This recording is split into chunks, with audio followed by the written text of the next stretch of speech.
Look at this. This is it. The reason I'm even here talking to you right now. I'm opening this gift.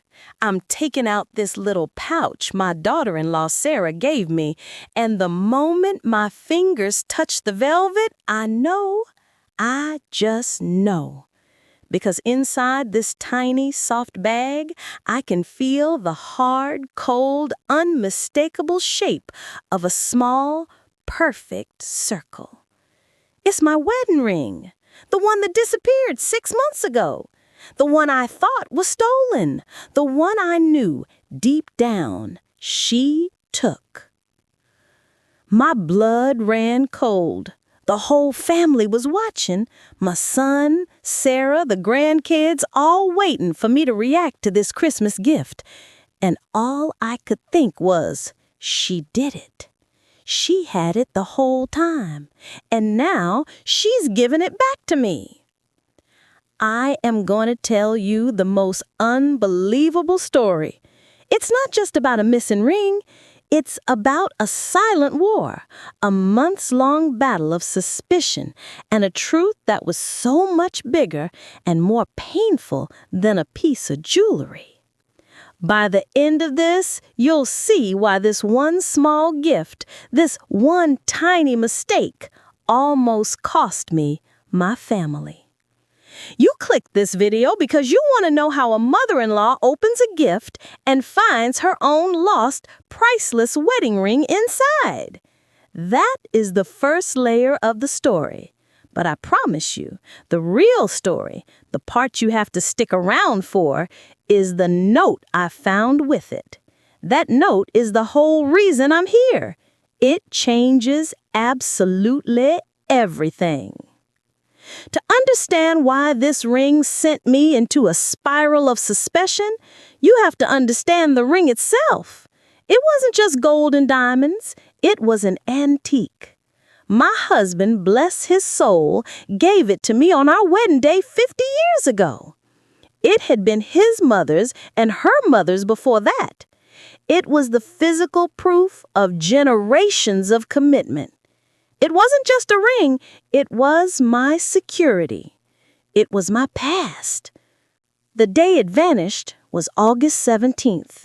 I remember it because it was a Thursday, and Sarah and my son Ben were visiting with the children. They were staying for the weekend. We were having a wonderful time. My routine is sacred. Every night before bed, I take the ring off in the bathroom and place it in the small ceramic dish next to the sink. Every single night. The next morning, I went to put it on. The dish was empty. My heart didn't just sink, it plummeted right through the floor. I checked the counter. I checked the floor. I checked my pajama pockets. I even checked the garbage can. I was frantic. It was gone. Now, let's stop right there. Let me tell you exactly why my brain went where it did. This is a small, quiet house. My son and I have a perfect, trusting relationship.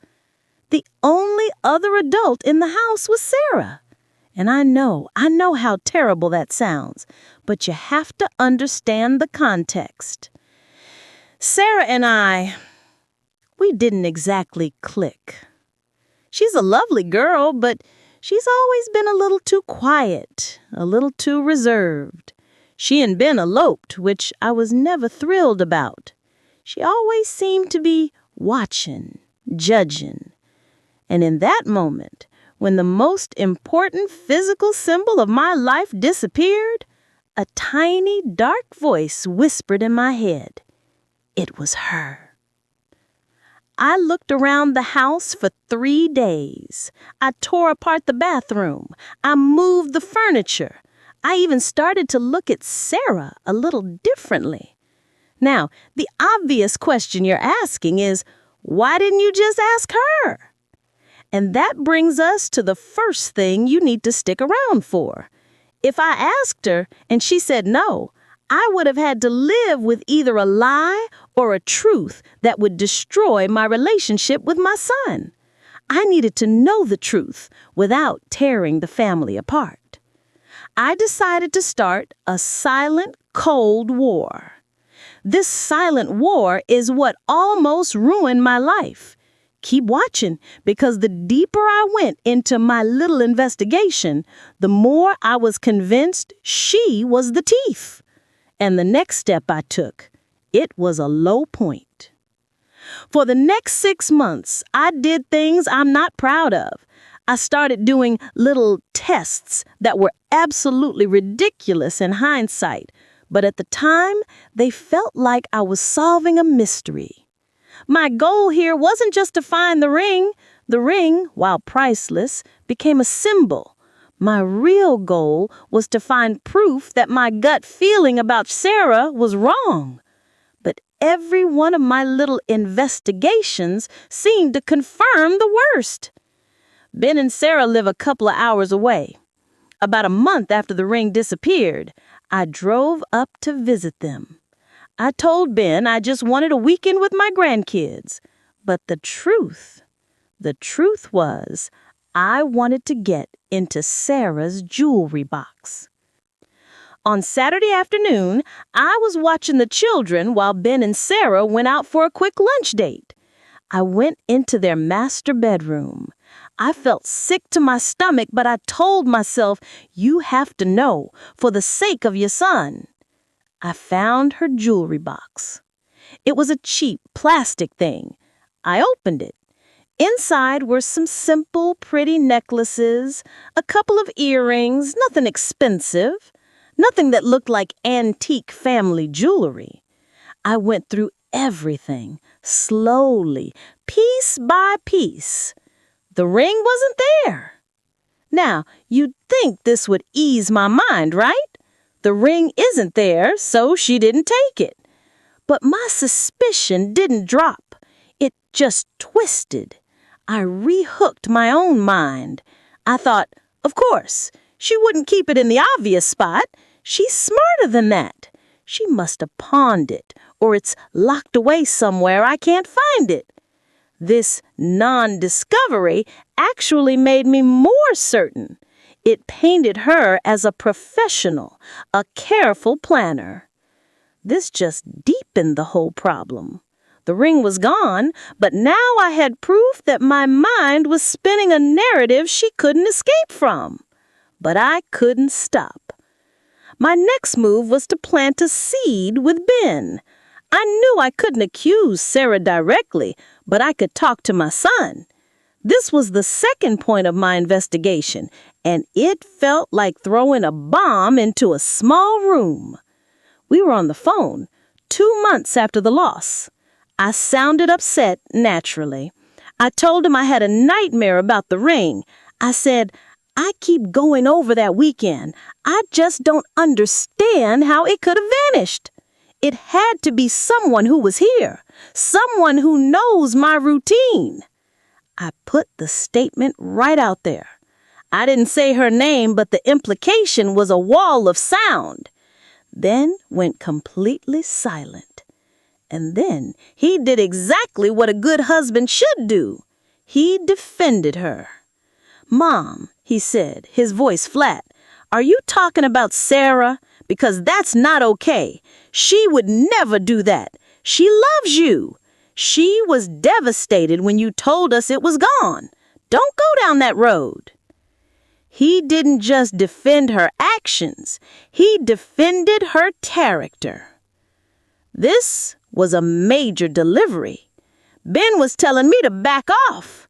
My suspicion was now dividing my son and me, but I took his defense as proof of even a deeper problem. I thought he was blind, that she had him fooled, or that he was covering for her. The tension in our family got thicker than syrup. When we saw each other, the air between Sarah and I was like glass. We were polite, but inside, I was convinced I was staring at a betrayer. The months rolled on. Fall turned to winter, and then came Christmas. This is the part you've been waiting for, the gift. I knew this would be a difficult Christmas. I tried to back out, to say I was sick, But Ben insisted. "Mom, it's Christmas. You need to be here. We need you." I knew it was his way of trying to force a truce, to show me that Sarah and the kids weren't going anywhere, and that I needed to move past this awful, unspoken accusation. We did the gift exchange on Christmas Eve because that's our tradition. The fireplace was crackling, the smell of pine and cinnamon was heavy in the air. We were all sitting in the living room. Sarah was wearing a simple red dress. She kept her eyes downcast, but every now and then I felt her look up at me, a brief, sharp glance that I interpreted as guilt. When it came time for their gifts to me, Ben handed me a large, obviously bulky box. A new blanket, probably. I opened it politely. I made the right noises. It was a beautiful, hand-knitted shawl. I thanked them both. I made a point of looking Sarah directly in the eye, trying to project a cold, distant gratitude. Then Sarah leaned forward. She had a second gift. "Mom," she said, her voice soft, "Ben got you the big present, but this one is just from me." She handed me the smallest box I've ever seen. It was about the size of a tea candle. It was wrapped in silver foil, and the ribbon was a simple piece of white twine. It was so small, so unassuming, and yet the moment it was in my hands, I knew. I felt a wave of nausea. It felt like a setup. It felt like a confession. It felt like she was playing a cruel, elaborate joke. "I have the ring, mother-in-law, and here it is. What are you gonna do now?" I looked at Ben. He was smiling, a genuine, relaxed smile. He had no idea. This was Sarah's secret, my secret. I held the small box. It was so light. My fingers were trembling, but I tried to hide it. I'd tried to look casual, like I was about to open a simple piece of candy. I wanted to drag this out, to make her sweat the way I had been sweating for 6 months. I didn't rush the paper. I slowly ran my nail under the fold of the silver foil. The crinkling sound seemed deafeningly loud in the quiet room. Crinkle, crinkle, crinkle. I carefully peeled the foil back. Underneath was a plain, white jeweler's box, the kind you get at a mall kiosk. Nothing fancy. My heart was pounding. I could feel the blood rushing in my ears. I felt like I was standing at the edge of a cliff. I lifted the lid. Inside, resting on a bed of white cotton, was a small, black velvet pouch. This is where we started. I looked at the velvet, and I knew what was inside. I gently, so gently, lifted the pouch out of the box. The weight of it was 0, and yet it felt like a ton of bricks. I uncinched the small gold drawstrings. I tipped the bag slightly. And there it was, my wedding ring, lying on the white cotton of the jeweler's box. The familiar antique gold, the delicate filigree work, the tiny, imperfect diamond that caught the light in the most beautiful way. It was completely untouched, perfect. The most priceless physical object in my life was back. I had been right. She had it. But I was also spectacularly wrong. She wasn't giving it back coyly. She was giving it back knowingly. But still, the narrative in my head was that she was a thief. I was ready to lash out, to scream, and finally confront her and ruin Christmas. But then, I saw the edge of a folded piece of paper tucked under the cotton. This is the next layer. This is the best payout. This is the key I mentioned at the very beginning. You have to hear what this note said. I pulled the tiny piece of paper out. It was a cheap note card, folded twice. I unfolded it, and my eyes scanned the simple, familiar handwriting of my daughter-in-law, Sarah. The room was still. The family was waiting for me to speak. I was looking at the ring, then the note, then Sarah's nervous face. I began to read the note, but not out loud. I was reading it just to myself, and the words hit me harder than any physical blow ever could. This is what it said. Dear Mom, I know you've been looking for this. I also know you've been quietly worried about me, and that has broken my heart. I'm so sorry this caused you so much pain and suspicion. My hands started shaking violently. She knew. She knew about my suspicion the whole time. She could read it on my face and my quiet voice, in my forced politeness. She knew that I had quietly accused her in my mind. The truth is, Ben and I were packing up the car that August weekend, and I walked past the guest bathroom. The sink was running a little, and I saw something glinting in the drain. It was your ring, just about to slip down completely. Wait! What?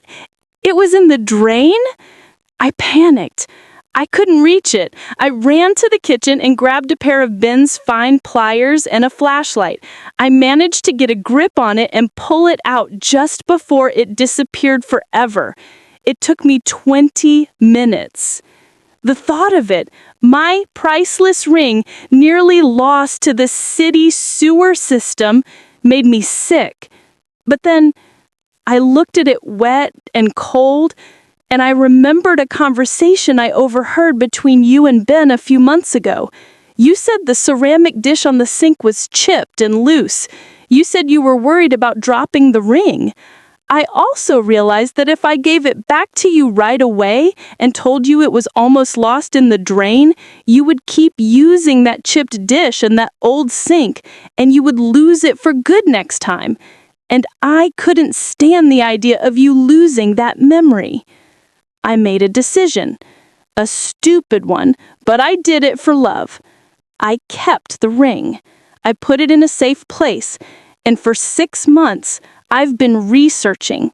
I bought you a new, deep, secure bottom sink with an industrial plug, and Ben and I arranged to have it installed next week while you're at the doctor's. That's why we insisted you keep your schedule clear. The gift is the installation appointment.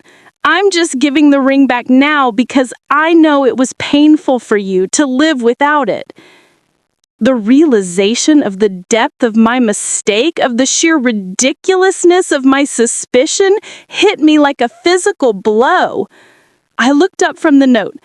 Sarah was looking at me, not with the judging look I had always imagined, but with a look of pure, nervous, exhausted hope. She was just waiting to be understood. She didn't steal it. She rescued it. She didn't hide it out of greed. She hid it because she was so scared I would lose the most important thing I owned that she took 6 months to fix the problem that caused the loss in the first place.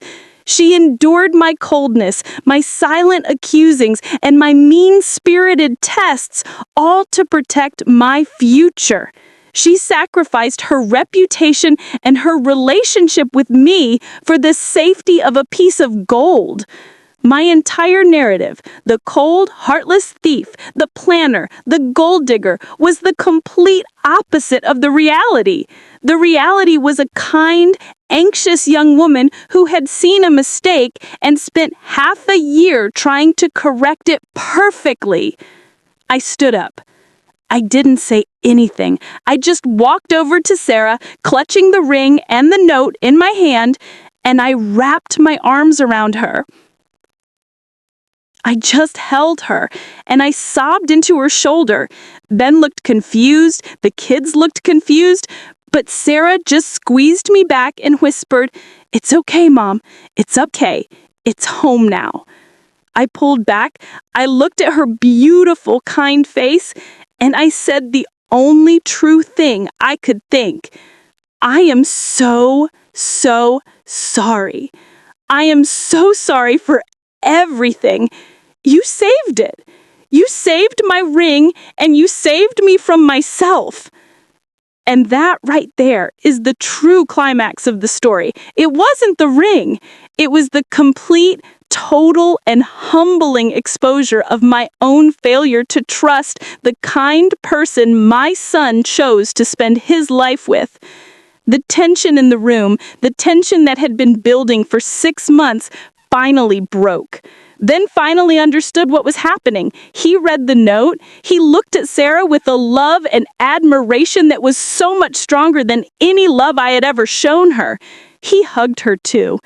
The story was simple. My daughter-in-law is a hero. I am a judgmental fool. I want to spend a moment on the simplicity of the language in that note. She didn't use big flowery words. She didn't make a big show of her sacrifice. It was pure, simple honesty, and that is what finally cut through my thick layer of suspicion. It's proof that sometimes the most complex problems have the simplest answers. My heart had been broken because I thought the memory of my husband was stolen. My heart was healed because a young woman protected that memory with a gentle, patient love. The next day, Ben and I had a long talk.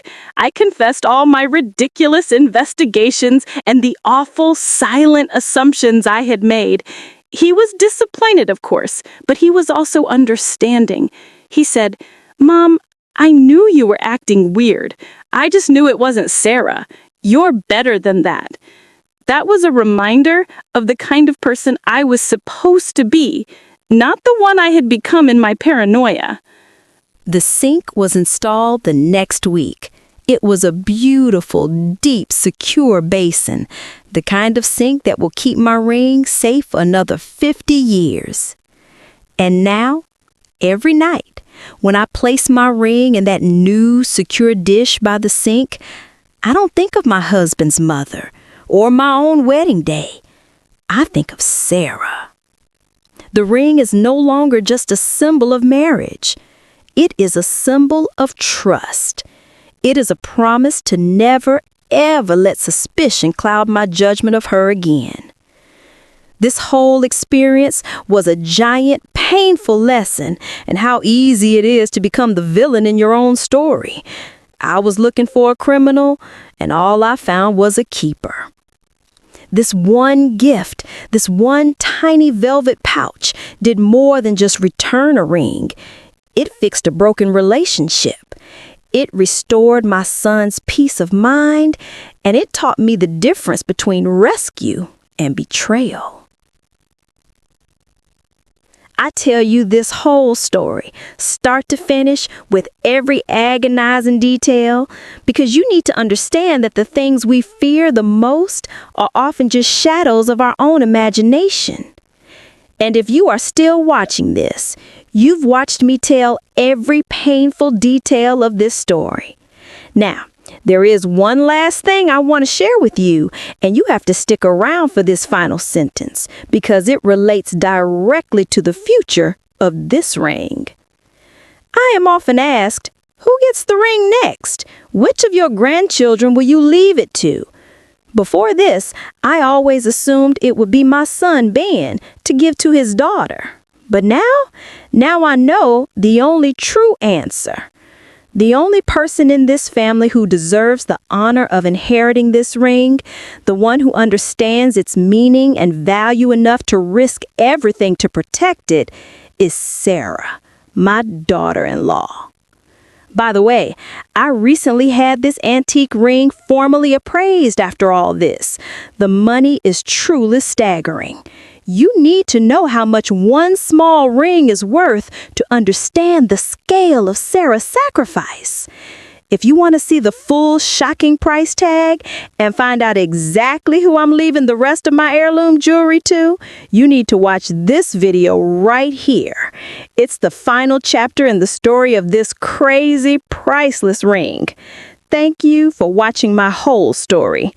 I'll see you in the next one.